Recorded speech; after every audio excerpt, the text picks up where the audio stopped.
হচ্ছে এখানে এই আইল্যান্ডে? আমাদের বালি খালে আইল্যান্ডটা আছে, এই গত 5-6 বছর এখানে কোনো পরিষ্কার পরিচ্ছন্ন কোনো কাজ হয়নি।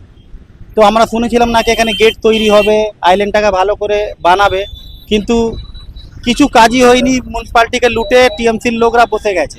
তো আজ আমরা যত বিজেপির কর্মীরা আছি এই আইল্যান্ডটাকে পরিষ্কার করাবো। কেন মিউনিসিপ্যালিটির লোককে দিয়েও তো পরিষ্কার করানো যেত।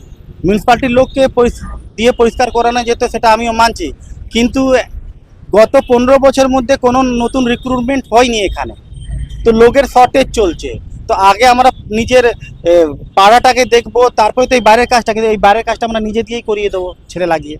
কলকাতা হাওড়া হুগলির সংযোগস্থল, এখানে তো অনেক বড় বড় গেট, আইল্যান্ডও নাকি ডিম সেভ করা হতো। হ্যাঁ হ্যাঁ, কি বলবেন, হয়নি এখনো, শুধু পরিস্থিতি? তো বুঝতেই পাচ্ছেন যা দুর্নীতি চলেছিল, যেভাবে তোলাবাজি চলেছিল, ওদের ধ্যান আরও কোনো বিষয়তে যায়নি। তোলাবাজি করে করে ওরা নিজের জীবন যাপনটা করেছে, মানুষের ওপরে ওদের কোনো দৃষ্টিকোণ ছিল না আমরা কীভাবে সাধারণ মানুষকে সুবিধা দেব কি না দেব।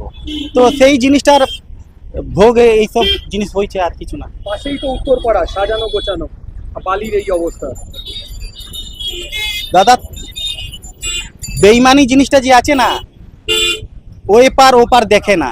যেখানে রাবণ লঙ্কাতে ছিল, রাম এই পারে ভারতে ছিলেন, তাহলে যেখানে রাম ছিলেন সেখানে সুশাসন ছিল, আর যেখানে রাবণ ছিল সেখানে সেখানে কুশাসন ছিল। সেরকমই, আর কিছু না। এই পার ও পার এইটাই প্রবলেম। আপনার নাম? আমার নাম হচ্ছে গঙ্গেশ পারজে, ভারতীয় জনতা পার্টির সাধারণ কার্যকর্তা।